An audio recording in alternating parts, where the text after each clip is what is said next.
If you're planning on going away this year or next year, this is really important for you. Because the last time I went away, a good mate of mine got stung with a massive phone bill, and I don't want that to happen to any of you. And with Saily, it never will. All you've got to do is click the link in the description below, choose the amount of data and time frame that suits your trip, and then you just install the eSIM on your phone, and when you land at your destination, you will activate your plan instantly. And with Saily, you won't get those massive phone bills when you're away. You won't have to log into the hotel Wi-Fi, and then you get no connection until you get your next destination. You will be well connected wherever you are. So even if you're not going away for a few months, download it now so it's ready there. You will thank me later. And with my code, you're going to get a really cheap deal. Go to saily.com/paingame and you'll get 15% off your first purchase, which is going to make this super cheap. So enjoy Saily, enjoy the great connectivity, enjoy the good price, and enjoy your holiday. And even if you're not going away till next summer, do it now because you're supporting the channel.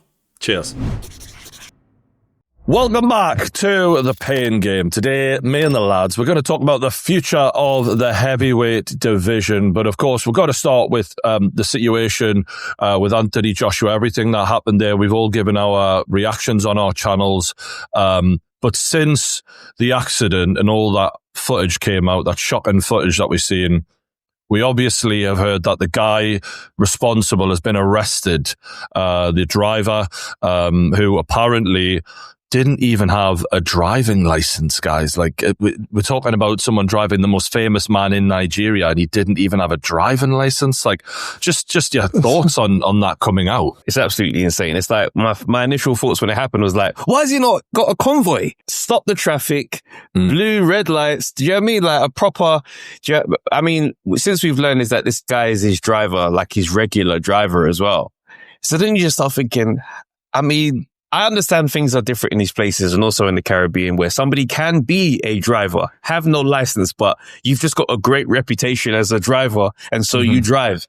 And I think it just speaks to the infrastructure overall as the country to allow something of this magnitude to happen and someone doesn't have a license at the wheel. I'm glad they've arrested him, obviously. It's like, the guy clearly should be held responsible. 2 people lost their lives for his actions, it seems. So, you got to wonder, will AJ have to go to court, and give an account? Because he's the only one who can really say what happened in that scenario, because we still really don't know the full story. And I am interested to hear what really happened, because there's talks of a burst tire, there's talks of, speeding.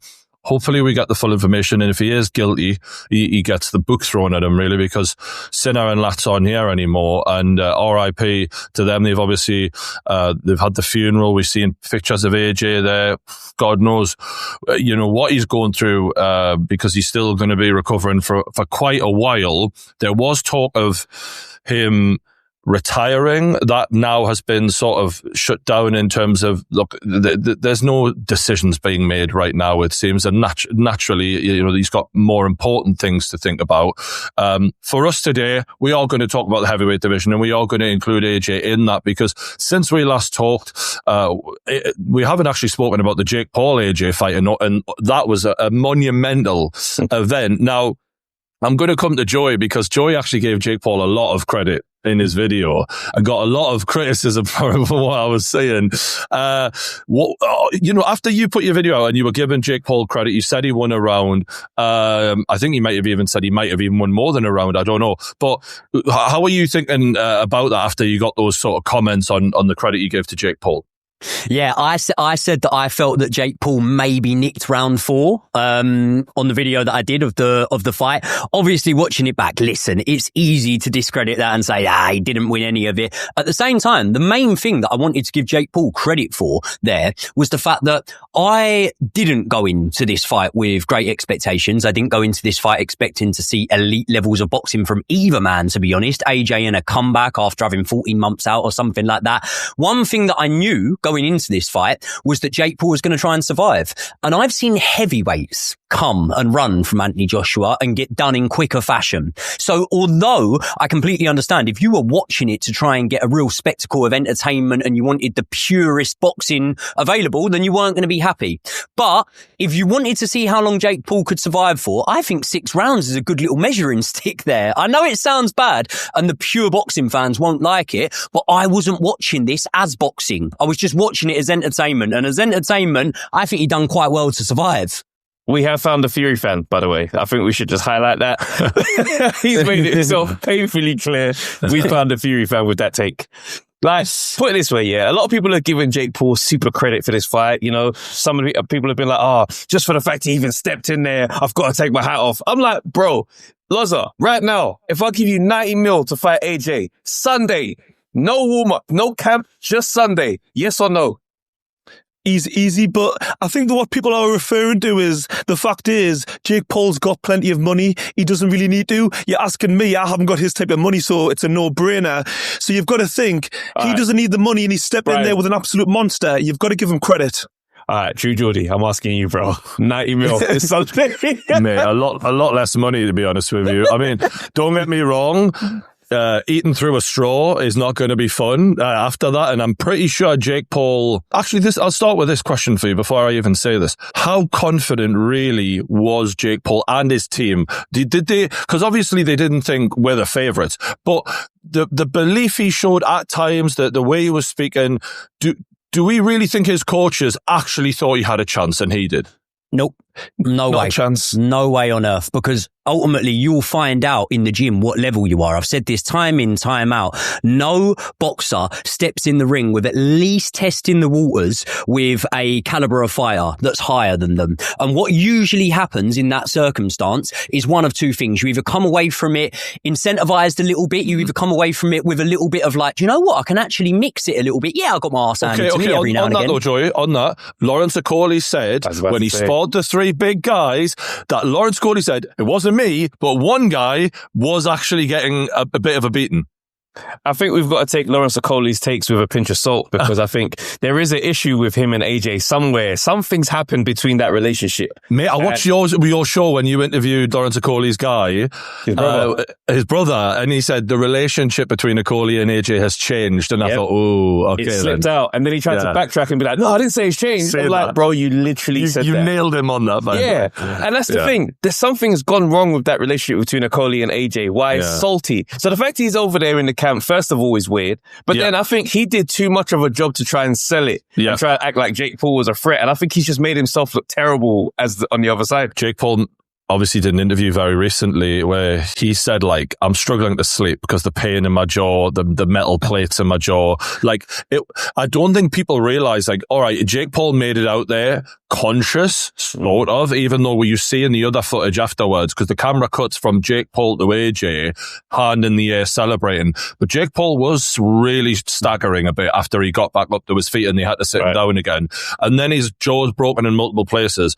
This is like, a major injury for Jake Paul. Like, this is something that not only is it going to keep him up at night, not only is he going to be struggling to eat properly, and you heard the way he was speaking afterwards. I mean, like, it's one of those things where it went wrong for him in his mind. Like, he absolutely thought, I might not win this fight, but I don't think the level of damage that he's walked away with was ever in the script, in his opinion. And it is going to be interesting to see, does Jake Paul fight again? If he does, what level is it at? And it's very hard to predict. So we'll pivot on to AJ right now, because we've all said, I think, in videos, we're more than happy with everything AJ has given us for a career.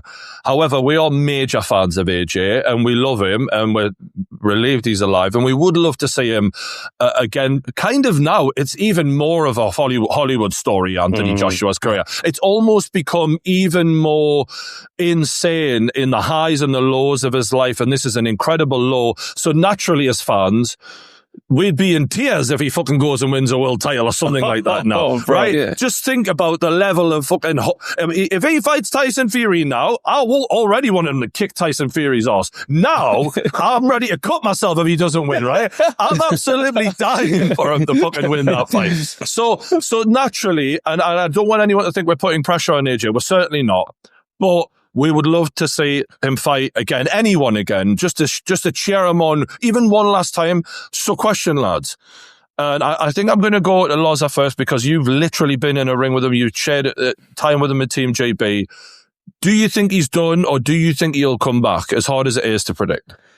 I think he'll come back because, the guys that he lost were on his team and they weren't just friends. They were supporting his career. They wanted the best for him. So if anything, I think this will make him even more driven because they definitely would want him to continue. Nobody dies and wants everyone to stop their lives. You want everyone to go on. So in my opinion, I think he 100% comes back. And just AJ as a personality, he is so strong as a personality. We've seen what happened to him, against Daniel Dubois, all the criticism he's had throughout his career. I think when negative things happen, it just motivates him. So I do think he'll come back. Yeah, I do. I see what you mean in terms of the mental strength. And one thing about AJ, which I do find quite resilient, is that in the face of the big moments, the terrible ones, he doesn't hide. He shows up and he's there. Do you know what I mean? He was at the Ring Magazine party thing. He saw Dubois in the hallway, rolls over, shakes his hand, wishes him all the best. And it stayed consistent with this at the funeral. Do you know what I mean? It's like, I saw him there, videos and stuff, greeting people on their way in, thanking them for coming out to show their respects. He's someone that does show up in these times. He's a leader. Yeah. Absolutely. And I think before seeing that footage, I thought to myself, man, he's going to be devastated. It's going to be broken. I think this is probably the end of it. After seeing that kind of display of strength in the face of this type of adversity, there's something in me that thinks this man isn't walking away. Do you know what I mean? And it's a very small thing to look at and see and try and draw that picture. But I thought this man is not going to take this one and then go and walk off into the shadows. I think the fact that Loza makes a point, he was a part of his team. There's a part of it that says, listen, guys, I've got to finish the mission that we were all on. And I think I love that. Yeah. I hope that he does that personally, because as someone who's dealt with a massive amount of grief in my life, for me, the worst thing was to not do anything with myself and just sit there and wallow and feel misery and sadness and not be occupied. And as much as getting punched in the face isn't easy, it gives him a purpose. And another thing is, he hasn't got long left in his career, and he has the rest of his life to think about the lives of these boys and to sit and to ponder everything. But right now, he has a couple of years left where he potentially could dedicate these fights to them, could keep their memory alive in a really poetic way, I think. So I would love to see that for him. That said, we all accept if that's it, we're more than happy with everything we give him, and we've absolutely respect that. But obviously the fighter who we were anticipating he would fight this year is Tyson Fury, who has shockingly announced his return to the ring, after about a year out. And we've seen the footage of him hitting the heavy bag. A lot of people mistook him for Big John Fury because he does look very... he's enjoyed Christmas, all right? He's had a good Christmas. We've all been there. Joey, I really want to get your thoughts on that footage, because you're a big Tyson Fury fan, and obviously he didn't look his best, but we've seen this before. So what did you make of it? When does he, to be completely honest? Other than a couple of weeks out from a fight, I don't think that he ever really looks at his best. I think that this is, it's a conversation that we've probably had for about 8 or 9 years now, and we'll probably continue to have it for the rest of Tyson Fury's career. I think that ultimately, the fact that he's actually in a gym, I think he's in Thailand or somewhere at the minute, the fact that he's actually in a gym hitting a punch bag is the thing that would probably encourage me a little bit more than the fact that he looks out of shape. I'd rather him be looking out of shape and be in a gym. However, coming back now and having a run at this heavyweight division, like, let's say, as sensitively as we can, if you take AJ out of the picture, that changes Tyson Fury's plan. So I think that he'll need to be as close to 100% as he can get in this version of himself to be able to compete now. So he needs to be training hard. He's been rumoured to be fighting Makhmudov next. That seems pretty nailed on from what we're hearing. Makhmudov, obviously big, strong guy, predictable fighter. You can kind of see why you would be looking at him for a warm-up fight. Is there any potential for that to go wrong, though?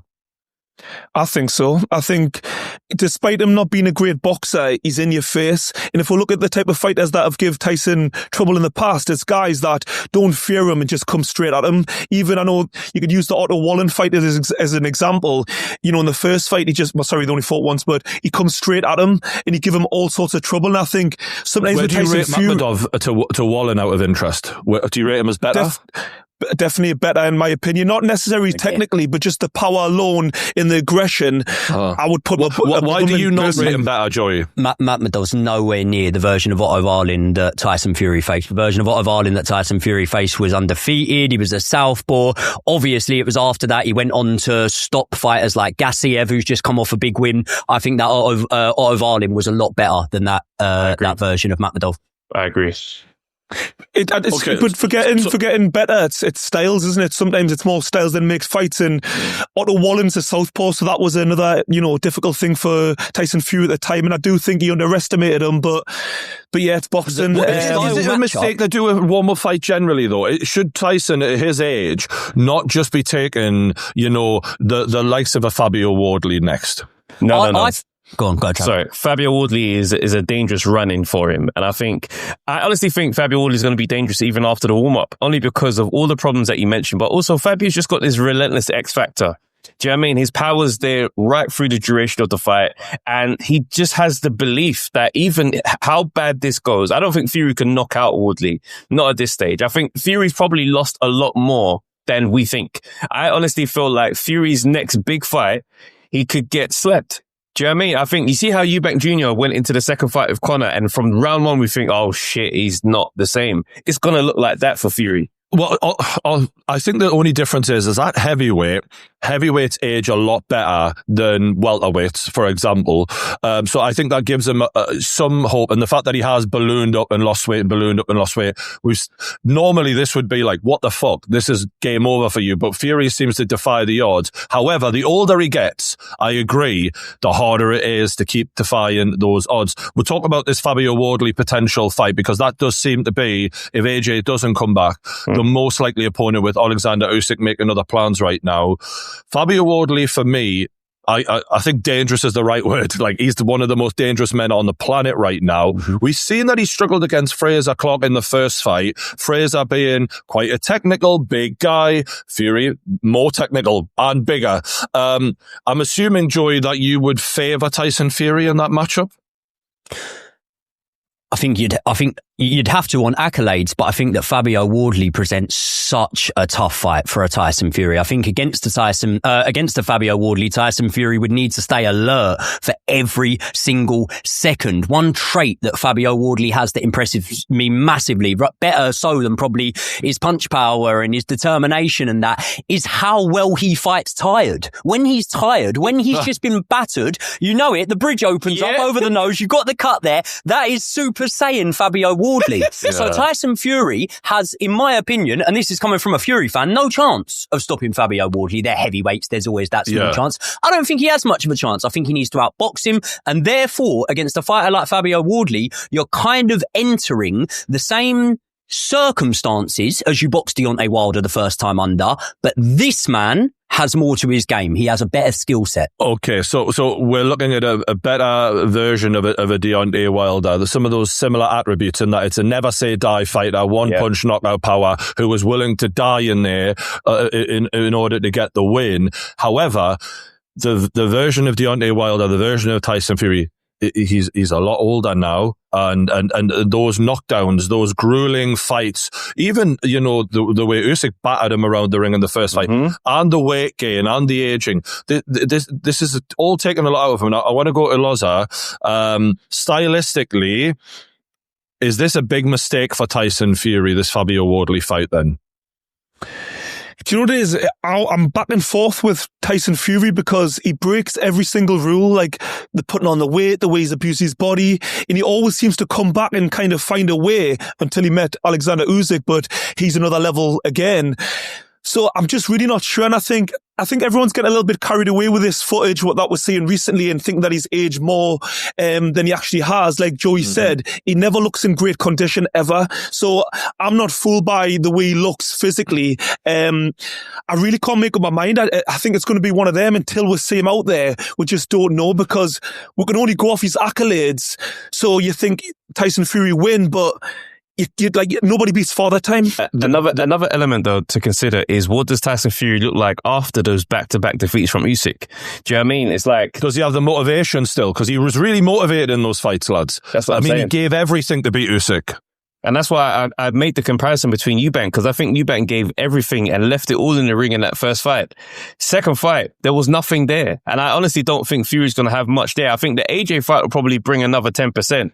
But that's when the lifestyle starts to play a factor. The fact that this guy's not looked after himself. Do you know what I mean? I thought that there was stuff there physically, though. Fury in the rematch, physically, I thought he looked quite, he took the shots better. Obviously, he had the extra weight on him. I don't think it was a physical issue as much as it was a mental issue in that he didn't believe he could beat Alexander Usyk in there in that rematch, and he was just hoping for a decision. And that's not how Fabio Wardley is going to fight him. And the fight that actually worries me the most, if I'm watching Fury in the last 5 years, is the Ngannou fight. And it's the fact that Ngannou was able to drop him and to obviously hurt him in that moment. He recovered well as he does, but Fabio Wardley, he's not going to let you get out of there if he does that to you. He's not Francis Ngannou, who's had first professional boxing match in his entire life. This is a man who, if he does that to you, and as we've rightly pointed out, Fabio's always in there, always dangerous. Tyson Fury has been dropped by every hard hitter he's ever been hit by. Every single one, pretty much. I don't class Usyk as necessarily a power puncher. So it stands to reason he's going to get dropped by Fabio Wardley, in my opinion. And when that happens, that's where I don't think right now, and maybe footage will change my mind, Tyson Fury will be able to recover in the way he used to be able to 6-7 years ago, and I think he will be put to sleep actually, but because this isn't Alexander Usyk, level power. This is another sort of beast. And as much as we're all impressed by how he fought at times against Usyk, styles make fights, and Fabio Wardley is a bad matchup for Fury, in my opinion. For sure. And I think as well, just with Fabio Wardley, different to the type of people that have put Tyson Fury down in the past. He's got fast hands, Fabio Wardley. He's very reactive. We're seeing against Justice Hooney that he just slipped and threw that shot. It's them type of shots that do the damage, the ones you don't see. I know Tyson Fury's got a great defense, but I do think Fabio Wardley does cause all sorts of problems. You what, sorry? Is his defense great? I think for a heavyweight, I think his defense is great. I think it's difficult because he's fighting, the top guys, Alexander Usyk, we're talking about the cream of the crop. So I don't care how good your defense is at the top level, everybody gets hit. But generally speaking, I think he has got a decent defense. I think Tyson Fury's defense is very good on entries. I think that when people try and enter against him, that first little bit, he steps his lead foot quite often. He's very light on it. And I think it makes him a lot harder to actually just throw a combination at and hit than your average heavyweight. But obviously, I'd probably go along with what I feel you're alluding to a little bit, Brian, which is that he does look easier to hit post the comeback, I would say, since I think his feet have slowed down dramatically. Against Usyk early rounds, first fight, I think that was the best I've seen Fury look overall in the last sort of 5 years. But other than that, he was very hittable for Francis Ngannou. He was hittable for Usyk later in that fight and I think now I don't see Tyson Fury ever fighting again at 265 pounds like he did against Alexander Usyk in the first fight. I think we're going to see the thicker, heavier Fury because I don't know why, but I think that's what he feels more comfortable in. I don't think that's his best way of performing. Can I ask you a question? Because it kind of comes back to what I was saying about concentration and not having any lapses in concentration. Do you believe that if Ngannou hadn't have dropped Fury with that left hook, do you think at some point over the 10 rounds Ngannou would have dropped him? Yeah, absolutely. You do? Yeah. Okay. He was building up to it. And not just that, but there were times in that fight where he was outboxing Fury, which was the biggest surprise for me. Going southpaw and just giving him different looks. And Fury didn't look comfortable. I think the only case you can really make is that, he just underestimated him, didn't prepare. But the only reason I say it is because actually, from a technical standpoint, and again, if we believe that, listen, Ngannou would have dropped him at any point in that fight, then this kind of goes out the window. But from a technical standpoint, Tyson Fury threw a 1-2 that didn't land. Ngannou took it on the gloves. Listen, my level of boxing is a million times more basic than Tyson Fury's. I personally wouldn't then throw another 1-2 straight away. I thought that what got Tyson Fury dropped there was bad decision making, right? As well as the fact that Ngannou did really well to land the shot. I'm not taking it away from him. What I'm saying is, you might have got away against an Ngannou, against a guy who in his whole career has never stopped a guy in boxing. He's never closed the show on a boxer. He might have done it in MMA, but he's never done that. With Fabio Wardley, he knows how to do that. So that lapse in concentration that could get you dropped, like we were saying there, it's vital that Tyson Fury can get through this fight without it. And for me, I think Tyson, obviously, he fights really well, but at the size he is, I do not think he will be able to maintain the pace with Fabio Wardley late into the fight. And when those later rounds, 10, 11, 12, I believe that is where those bad decisions that are brought on by tiredness will really haunt Tyson Fury. But maybe he'll surprise us and he'll sort of look like a machine out of nowhere in training. I want to move on to Alexander Usyk, lads. He's been a little bit criticised for the first time, really, for taking a fight with Deontay Wilder. Many are saying, look, this is about collecting the names of his era, right? You've got the next gen, Fabio Wardley, Moses Atoma. You know, these guys are nearly 15 years younger, if not more, than Usyk. And he's trying to basically make it so that when people look back at his resume, they will see the who's who of that era, including Deontay Wilder. Do you think that this is, do you have a problem with him taking the Wilder fight? I'm two different ways, because if you look at Usyk's career, when was the last time he had an easy fight? If you look at Tyson Fury, Anthony Joshua, all the top guys, you know, sometimes they've had a little bit of time off and then they've had a few easy fights before they've went into the big fights. Usyk's been flat out since the amateur days. So personally, he can do what the hell he wants. Two-weight undisputed. I have no issues taking this fight. And like we say, it makes sense, the fact of Deontay Wilder's his era. And we're seeing even with Fabio Wardley, I don't think Usyk was necessarily interested, because he's the new era. He's really only interested in the guys from his era. So I've got no problem. Usyk can do what the hell he likes, in my opinion.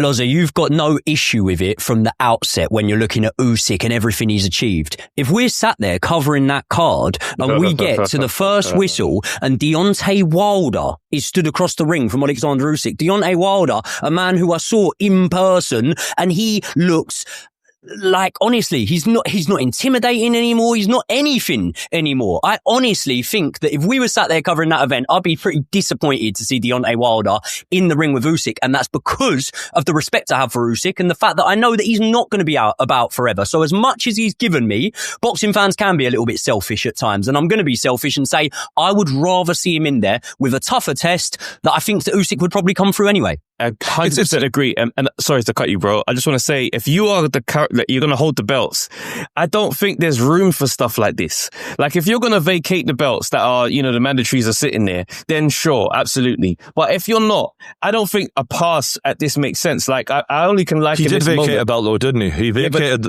But that's the one that Wardley's got. Yeah, like if you're going to fight him, there's still mandatories that are out there. Frank Warren was saying all the mandatories are our guys at the moment, whereas this one is going to require a pass. And I just look at it and I'm like, the only grace you can give is that what Lennox did when he fought Tyson. Tyson was clearly not the same Tyson, but it was like, I've got to make sure that I get this fight done so that the barbershop is silent for the rest of the years. Now, if you're going to do that, then someone's going to have to be your Vitali. And that's either Fabio Wardley or Moses Atoma, if we're going to follow this type of thing. I will say, Travis, I've seen you mention this on your show the other day, and KJ pulled you up, rightly so, and he was like, yeah, but Vitali had 25 fights before he fought Lennox, and we're not looking at that in terms of Moses Atoma, for example, are we? We're probably looking at Fabio Wardley as the Vitali then. He's the final piece of the puzzle, I guess. Yeah, I'd say so. And I think I was more trying to make the case that he wasn't supposed to fight Vitali. It was a case of your fighter pulled out, my fighter pulled out, we're both fit, let's fight. So nobody was ready for what was coming.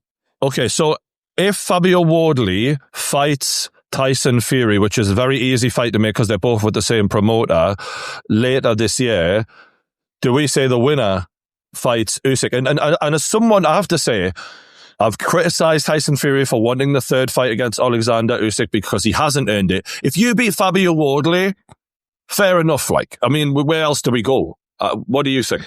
I agree. I think he should be earning that opportunity again. I don't think he should be able to go straight back in with Usyk. But like you say, if he beats Wardley, then it's fair enough.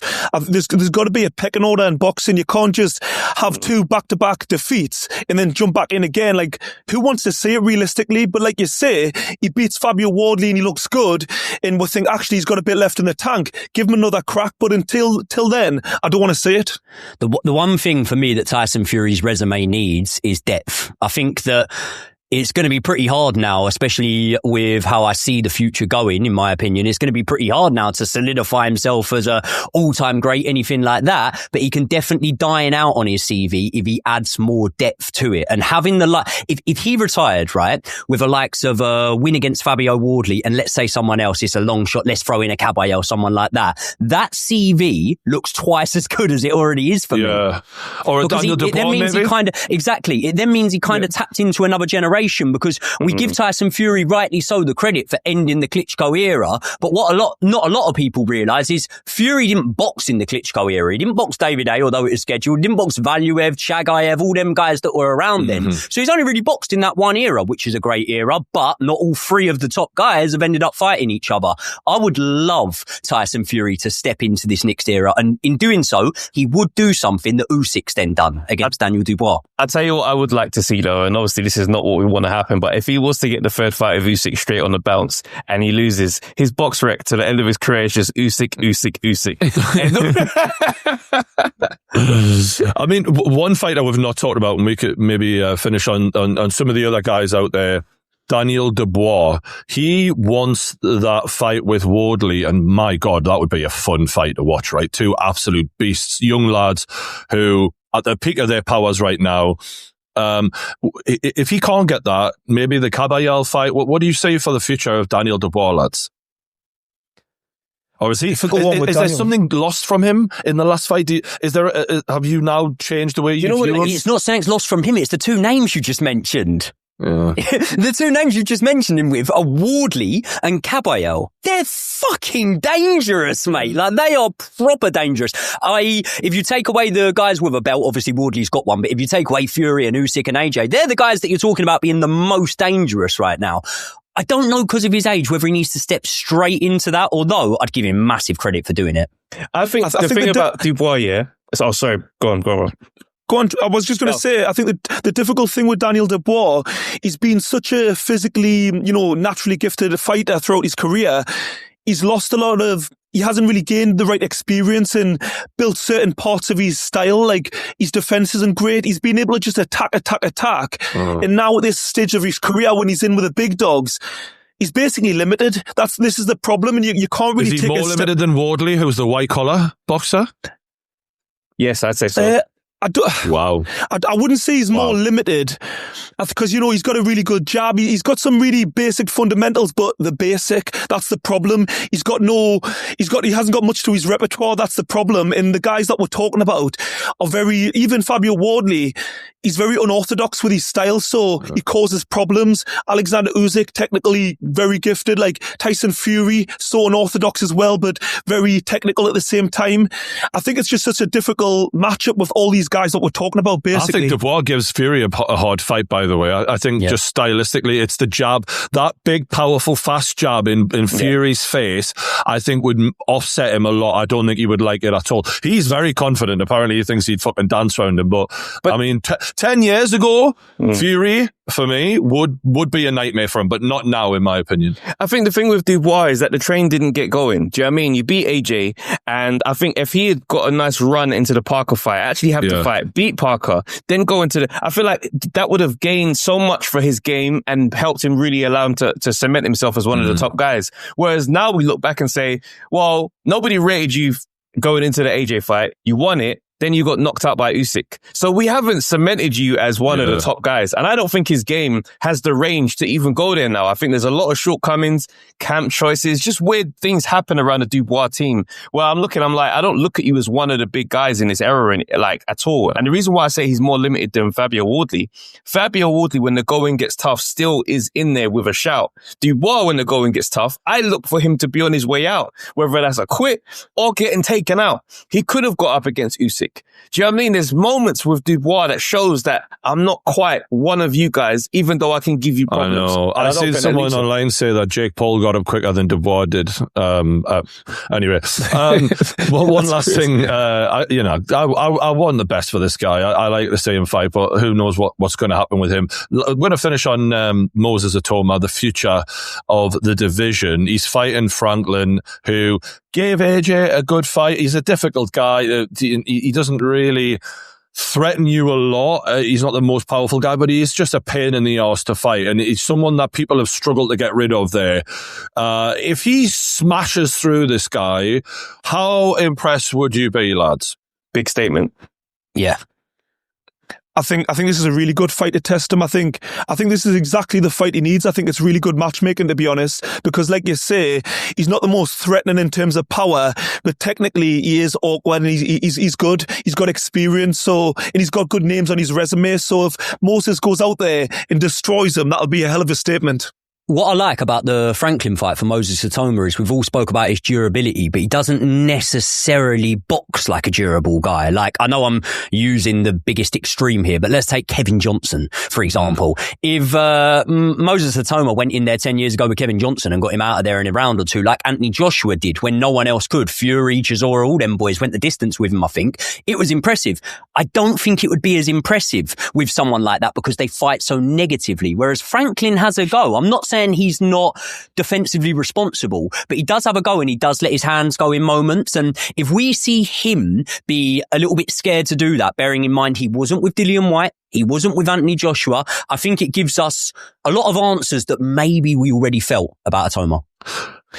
What's the furthest Atoma can go at the end of 2026? Like, what's the biggest name you can imagine him fighting this year? A domestic rival, like a Lawrence Okoli, for example. Lawrence Okoli said he'd take that fight, which is impressive considering Okoli said he struggled with him when he was 15 years old. I'm like, well, if it was difficult then, it might be pretty hard now, mate. I think, honestly, I'd say Usyk. And it sounds mad. Wow. But let's look at the timeline of how this could play out. Jermaine Franklin, right? January. June, July, you step it up. You know, I don't know what type of Joseph name it would Parker be. level, maybe, or something. Joseph Parker. If he was to get in there with a Joseph Parker, beat him in the summer, Usyk next in December. Fuck me. Yeah. God on me. All right. Joseph Parker, just quickly, while it's on my mind, the fight that should be made is the rescheduled Joseph Parker against Daniel Dubois bout. Yeah, I wouldn't mind that once Parker's got this Has he cleared himself? Well, it's not performance. He said he didn't do it. Come on, he didn't do it, mate. It wasn't me. It wasn't me. Big love to the boys. Don't forget to subscribe to the lads. Joey Knight Boxing, the Undefeated podcast, and the Lawrence Oswecki Boxing channel. Check them out. I'll put the links in the description below. If you haven't already, hit the like button, subscribe to The Pain Game. We'll see you on the next one.